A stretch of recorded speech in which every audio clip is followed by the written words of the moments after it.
আসসালামু আলাইকুম। এটিএন বাংলার জন্মদিনের শুভেচ্ছা জানিয়ে শুরু করছি অবিরাম বাংলা সংবাদ। আপনাদের সাথে আছি আমি ফাতিহা শাফি। শুরুতেই জানিয়ে দিচ্ছি বিআরবি কেবলস সংবাদ শিরোনামগুলো। 29 বছরে পদার্পণ করল দেশের প্রথম বেসরকারি satellite television channel ATN Bangla. দীর্ঘ পথচলায় বস্তুনিষ্ঠ সংবাদ পরিবেশন ও মানসম্পন্ন অনুষ্ঠান সম্প্রচার বড় অর্জন। 7 আগস্ট গণভবনে জুলাই স্মৃতি জাদুঘরের আনুষ্ঠানিক উদ্বোধন। কেন্দ্রীয় শহীদ মিনারের নানা আয়োজনে তুলে ধরা হল অভ্যুত্থানের বীরত্ব গাথা।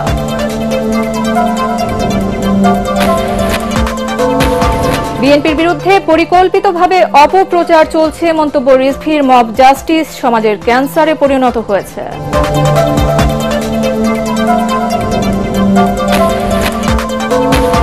এবং নির্বাচনে আসন ভাগ বাটোয়ারার রাজনীতিতে আগ্রহী নয় এনসিপি। মন্তব্য নাহিদ ইসলামের। আজ বরিশাল ও ভোলায় জুলাই পদযাত্রা।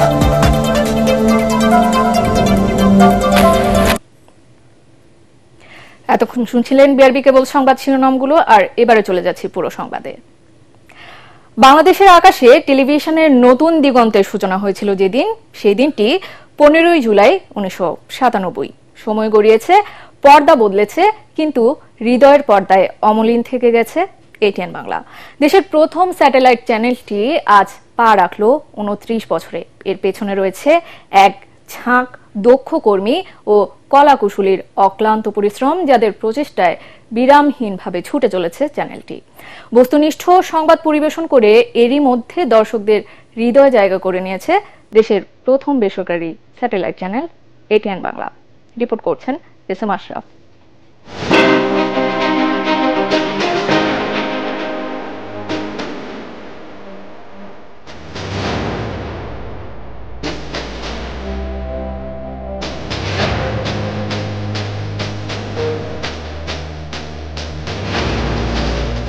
1997 সাল বাংলাদেশের টেলিভিশনের ইতিহাসে শুরু হয় এক নতুন অধ্যায়।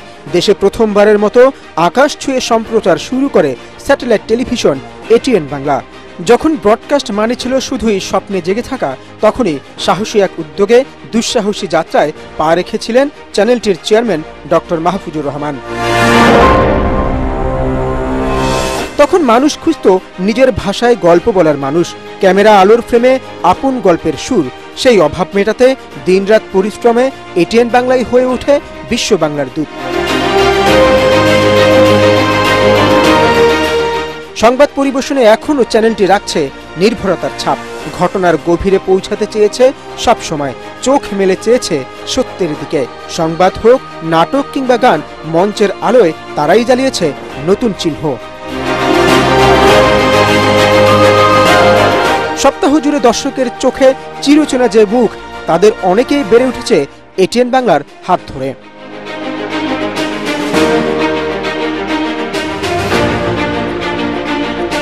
আজও পথ চলায় অটুট তারা, নতুনের কণ্ঠে পুরনো দিনের জয়গান। এটিএন বাংলা মানে সংস্কৃতি আর সততায় এক নির্ভরতার নাম।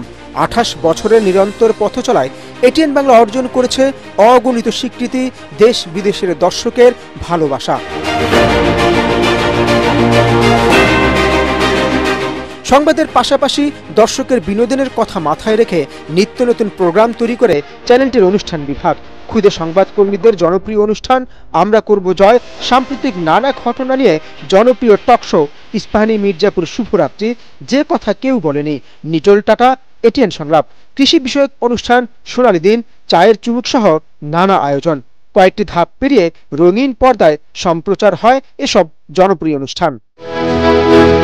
29-এর দোরগোড়ায় দাঁড়িয়ে শ্রদ্ধা, ভালোবাসা আর অভিনন্দনে আমাদের প্রত্যাশা, দীর্ঘ হোক এই পথ চলা, উজ্জ্বল হোক আগামী দিনের পৃষ্ঠা। শুভ জন্মদিন ATN Bangla. S M Ashraf, ATN Bangla. গণভবনে জুলাই স্মৃতি জাদুঘর 5 আগস্ট আনুষ্ঠানিকভাবে উদ্বোধন করা হবে বলে জানিয়েছেন সংস্কৃতি উপদেষ্টা মোস্তফা সরোয়ার ফারুকী। জুলাই গণ অভ্যুত্থানে পুনর্জাগরণ অনুষ্ঠানমালা নিয়ে গণভবনে সংবাদ সম্মেলনে এ তথ্য জানান তিনি। উপদেষ্টা আরো বলেন, গণভবন একটা ক্রাইম জোন, এখান থেকেই হত্যা, গুম, খুনের পরিকল্পনা করা হয়। ভবনটিকে এমনভাবে জাদুঘরে রূপান্তরিত করা হবে যাতে শেখ হাসিনার ফ্যাসিবাদের বাস্তব চিত্র ফুটে ওঠে। জাদুঘর কর্তৃপক্ষ জানায়, প্রতিটি স্তরে সাজানো হবে আওয়ামী লীগের 16 বছরের ভয়াবহ ফ্যাসিবাদের বাস্তব চিত্র। তারা জানান, শুধু বাংলাদেশ নয়, পুরো বিশ্বের জন্যই উন্মুক্ত থাকবে জুলাই স্মৃতি জাদুঘর। তবে বেশ কিছু কাজ বাকি থাকায় কিছুটা সময় লাগবে বলেও জানানো হয় সংবাদ সম্মেলনে। 5 আগস্ট এটার এক ধরনের একটা আনুষ্ঠানিক উদ্বোধন হবে, তবে দর্শনার্থীদের ভিজিটের জন্য ওপেন করা হবে কিনা এটা নিশ্চিত না। আমার ধারণা এটা আরো সময় লাগবে, কারণ প্রচুর কাজ বাকি। আর আপনি যখন এই জুলাই জাদুঘরে ভিজিট করবেন, তখন আপনি জুলাই এবং কেন জুলাই হলো, 16 বছরে আওয়ামী লীগের দুঃশাসন কি হয়েছিল তার দালিলিক প্রমাণ, অডিভিজুয়াল প্রমাণ, ফলে এটা যেন একটা এক্সপেরিয়েন্সিয়াল মিউজিয়াম হয়ে ওঠে। মব জাস্টিস বর্তমানে সমাজের ক্যান্সারে পরিণত হয়েছে বলে মন্তব্য করেছেন বিএনপির সিনিয়র যুগ্ম মহাসচিব রুহুল কবির রিজভী। সোমবার বিকেলে ভুলতা খেলার মাঠে উপজেলা বিএনপি আয়োজিত সমাবেশে প্রধান অতিথির বক্তব্যে এসব কথা বলেন তিনি। বলেন, বিএনপির নাম ব্যবহার করে যারা অপকর্ম করছে তাদের শুধু দল থেকেই বহিষ্কার করা হয়নি, তাদের বিরুদ্ধে মামলাও করেছে বিএনপি। রিজভী আরও বলেন, বিগত 16 বছরে আওয়ামী লীগের মতো রক্তপিপাসু সরকারের বিরুদ্ধে লড়াই করে টিকেছিল বিএনপি। আজকে সেই দলকে নিয়ে পরিকল্পিতভাবে অপপ্রচার ও কুৎসা রটানো হচ্ছে। আওয়ামী লীগ মানেই লুটপাটের দল, আওয়ামী লীগ মানেই হানাহানির দল, কিন্তু যারা আওয়ামী লীগ মানেই লুটপাটের দল, আওয়ামী লীগ মানেই হানাহানির দল, কিন্তু যারা ইসলামের নাম নিয়ে কথা বলে তারা শেখ হাসিনার সাথে 86 সালে নির্বাচনে গেছেন না? তারাও বলেছিলেন যারা কি বলে যে এরশাদের অধীনে নির্বাচনে যাবে তারা জাতীয় বেঈমান। হাসিনাও বলেছে, তারাও বলেছে। তাহলে এটা কোন ধরনের ইসলাম? আল্লাহর ইসলাম, আমাদের প্রিয় নবীর ইসলাম, এইটা তো হচ্ছে অঙ্গীকার ভঙ্গ না করা, এটা সত্যের পথে থাকা। সেই ইসলামের নাম দিয়ে লেবাসধারী তারা আজকে অপপ্রচার চালাচ্ছেন তাদের ছাত্রদেরকে দিয়ে। নির্বাচনে আসন ভাগ বাটোয়ারার রাজনীতিতে জাতীয় নাগরিক পার্টি আগ্রহী নয় বলে জানিয়েছেন দলটির আহ্বায়ক নাহিদ ইসলাম। তিনি বলেন, এই স্বার্থের রাজনীতি বদলের চ্যালেঞ্জ নিয়ে এনসিপির যাত্রা শুরু। সোমবার রাতে বরিশালের চরমোনাই মাদ্রাসা দরবারে ইসলামী আন্দোলন বাংলাদেশের সিনিয়র নায়েবে আমির মুফতি সৈয়দ মোহাম্মদ ফয়জুল করিমের সাথে মতবিনিময়ের সময় তিনি এ মন্তব্য করেন।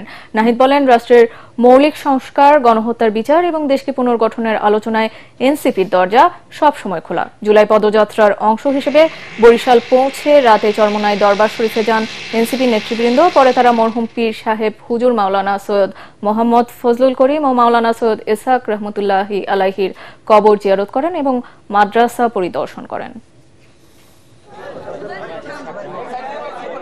এই যে নির্বাচনী ভাগবাটোয়ারা, আসনের ভাগবাটোয়ারার যে রাজনীতি, সেই রাজনীতিতে আমরা আগ্রহী নই এবং এই রাজনীতিকে নস্যাৎ করে, এই চ্যালেঞ্জ করে এই জাতীয় নাগরিক পার্টির উত্থান হয়েছে। বরং আমরা বলেছি, দেশের যে এখন সংস্কারের যে আলাপ চলছে, মৌলিক সংস্কার এবং গণহত্যার বিচার এবং দেশকে পুনর্গঠন করা, সেই আলাপ আলোচনা রাজনীতিতে এনসিপির দরজা খোলা রয়েছে। এনসিপির বক্তব্য এবং আমাদের বক্তব্য অনেকটাই কাছাকাছি। আমরা দেশ গড়তে চাই, আমরা বৈষম্য দূর করতে চাই, জুলুম, অত্যাচার, অবিচার দেশ থেকে চিরতরে উৎখাত করতে চাই।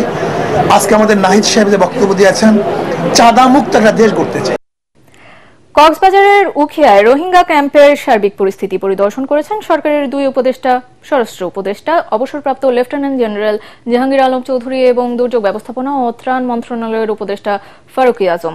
সোমবার বিকালে তারা উখিয়ার 18 নম্বর রোহিঙ্গা ক্যাম্পের সার্বিক নিরাপত্তা ও মানবিক পরিস্থিতি ঘুরে দেখেন। এ সময় স্বরাষ্ট্র উপদেষ্টা ক্যাম্পের নিরাপত্তা জোরদারের নির্দেশ দেন। আর উপদেষ্টা ফারুক আজম রোহিঙ্গা সংকট মোকাবেলায় আন্তর্জাতিক সম্প্রদায়কে এগিয়ে আসার আহ্বান জানান। এর আগে 2 উপদেষ্টা কক্সবাজার শহরে পৃথক কর্মসূচিতে অংশ নেন।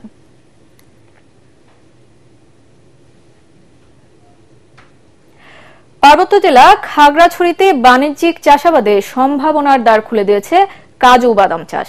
উচ্চমূল্যের এই বাদাম চাষে ঝুঁকেছেন কৃষকরা। এর মধ্যে জেলা জুড়ে গড়ে উঠেছে অসংখ্য কাজু বাদামের বাগান। এ অঞ্চলের আবহাওয়া ও মাটি কাজু বাদাম চাষের উপযোগী বলে জানান কৃষিবিদরা। খাগড়াছড়ি প্রতিনিধি আবু দাউদের রিপোর্ট, জানাচ্ছেন ফারহিন ইসলাম টুম্পা। পুষ্টিগুণে ভরপুর কাজু বাদাম পাহাড়ের পতিত জমিতে সৃষ্টি করেছে লাভজনক চাষের সম্ভাবনা। সম্প্রতি পাহাড়ে বাণিজ্যিকভাবে কাজু বাদামের চাষ শুরু করেছেন কিছু উদ্যোক্তা। এমনই একজন সঞ্জয় দেবনাথ শহরের আলুটেলা পর্যটন কেন্দ্রের কাছে পরিত্যক্ত পাহাড়ে কৃষি অফিসের প্রণোদনা ও ব্যক্তি উদ্যোগে ৫,০০০ কাজু বাদাম গাছ রোপণ করেন। এবারই প্রথম ফলন এসেছে তার বাগানে। এই কাজু বাদাম আর কফি চারা প্রথম থেকে আমরা রোপণ করছি, আর এখানে জৈব সার তারপরে গোবর এগুলো দিয়ে আমরা পরিচর্যা করছি। ছোট ছোট চারা লাগাইছি, আর এখন আল্লাহ নামে মনে করেন যে বড় বড় হচ্ছে চারাগুলা, সুন্দর সুন্দর ফল ধরতেছে। আমি প্রায় ৫,০০০ কাজু বাদাম এবং ৫,০০০ কফি আমার এখানে আমি লাগাইছি। লাগানোর পরে দেখতেছি প্রথম বছরেই আমার ফুলে ফলে গাছ পরিপূর্ণ হয়ে গেছে। কৃষকদের চাষ পদ্ধতি শেখানো থেকে শুরু করে সার বীজ সরবরাহে সহায়তা দিচ্ছে কৃষি বিভাগ। আমি মনে করি কৃষকরা এই ক্ষেত্রে অনেক লাভবান হবে এবং একটা সময় আমাদের খাগড়াছড়ি পার্বত্য জেলা কাজু বাদাম চাষের জন্য অনেক বিখ্যাত হবে। গবেষকরা বলছেন দেশের ৫ লাখ হেক্টর পাহাড়ি পতিত জমির মধ্যে ১ লাখ হেক্টরেও কাজু বাদাম চাষ করা গেলে ১ লাখ টন কাজু বাদাম উৎপাদন করা সম্ভব, যার বাজার মূল্য প্রায় ১,০০০ কোটি টাকা। প্রক্রিয়াজাতের যে সমস্যা আছে সেগুলো নিয়ে বাংলাদেশ কৃষি গবেষণা ইনস্টিটিউট কাজ করছে। সদর উপজেলার ১০০ বাগান ছাড়াও জেলার ৮৫০ জন কৃষক কাজু চাষ করছেন ২৫৯ হেক্টর জমিতে। Bureau report, ATN Bangla. এবার জানিয়ে দিচ্ছি আন্তর্জাতিক সংবাদ।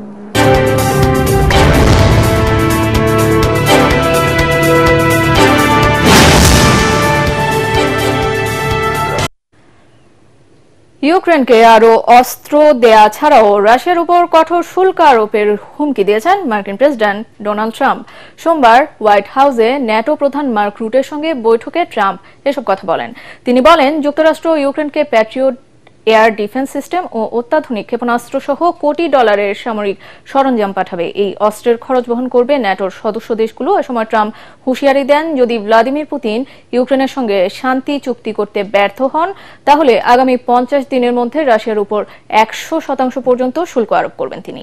এদিকে সংক্ষিপ্ত যুদ্ধবিরতিতে রাজি হলেও ৩০ দিনের নিঃশর্ত যুদ্ধবিরতির প্রস্তাব প্রত্যাখ্যান করেছে মস্কো। তাদের দাবি, এতে কিয়েভকে তার সেনা পুনর্গঠন ও পুনরায় অস্ত্র সজ্জিত করার সুযোগ দিবে। আর এবারে থাকছে খেলার খবর।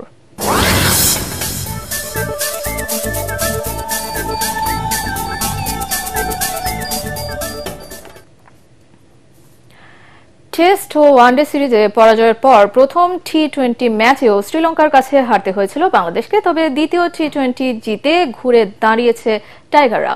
বড় জয়ে আত্মবিশ্বাসও বেড়েছে তাদের। এখন সিরিজে চলছে ১-১ সমতা। তাই কলম্বোতে হতে যাওয়া তৃতীয় ও শেষ ম্যাচটি রূপ নিয়েছে ফাইনালে। সবকিছু হারিয়ে টি-20 সিরিজ জয়ের লক্ষ্য ফিল সিমন্সের দলের। অবশ্য ব্যাটে বলে দ্বিতীয় টি-20-র মতো পারফরমেন্স ধরে রাখতে পারলে সিরিজ জেতা অসম্ভব কিছু নয়। কলম্বোর রানাসিংহে প্রেমাদাসা স্টেডিয়ামে আগামীকাল বাংলাদেশ সময় সন্ধ্যা 7:30টায় শুরু হবে ম্যাচটি। সংবাদ শেষ করছি, তার আগে বিআরবি কেবল সংবাদ শিরোনামগুলো জানিয়ে দিচ্ছি আরো একবার। 29 বছরে পদার্পণ করল দেশের প্রথম বেসরকারি satellite television channel ATN Bangla. দীর্ঘ পথ চলায় বস্তুনিষ্ঠ সংবাদ পরিবেশন ও মানসম্পন্ন অনুষ্ঠান সম্প্রচার বড় অর্জন। 5 আগস্ট গণভবনে জুলাই স্মৃতি জাদুঘরের আনুষ্ঠানিক উদ্বোধন। কেন্দ্রীয় শহীদ মিনারের নানা আয়োজনে তুলে ধরা হল অভ্যুত্থানের বীরত্ব গাথা।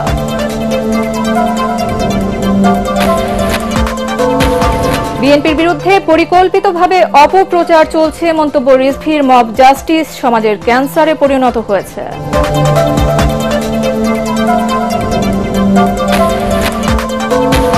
এবং নির্বাচনে আসন ভাগ বাটোয়ারার রাজনীতিতে আগ্রহী নয় এনসিপি। মন্তব্য নাহিদ ইসলামের। আজ বরিশাল ও ভোলায় জুলাই পদযাত্রা।